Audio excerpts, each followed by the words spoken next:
பஹ்ரைனில் நடந்த சர்வதேச கபடி விளையாட்டுப் போட்டியில் தங்கப்பதக்கம் வாங்கி இந்தியாவுக்கு பெருமை சேர்த்துருக்காங்க.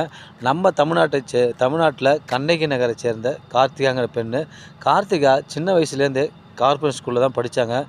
கார்ப்பரேட் ஸ்கூலில் தான் அவங்களே தான் கொஞ்சம் கொஞ்சமாக தன்னை மெருகேற்றி கபடியை கற்றுக்கிட்டு இன்றைக்கி பஹ்ரைனில் தங்கப்பதக்கம் வாங்கி இந்தியாவுக்கு பெருமை சேர்த்துருக்காங்க. கார்த்திகாவோட தந்தை சென்ட்ரிங் வேலை செய்கிறாரு.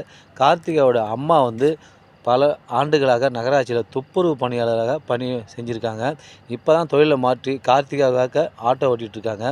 கார்த்திகா பெண்ணுக்கு தமிழ்நாடு அரசாங்கம் 25 லட்சம் பணம் கொடுத்து கௌரவிச்சிருக்காங்க. நீ படிப்பை முடிச்சுட்டு வாமா, உனக்கு அரசாங்க வேலை கொடுக்குறோன்னு சொல்லி அறிவிச்சிருக்காங்க.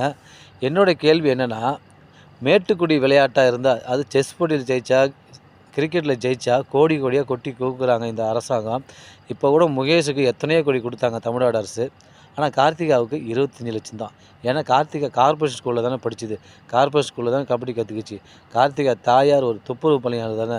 இந்த பொண்ணுக்கு 25 லட்சம் போதும் அப்படின்னு தமிழ்நாடு அரசு நினச்சிருக்கும் போல்.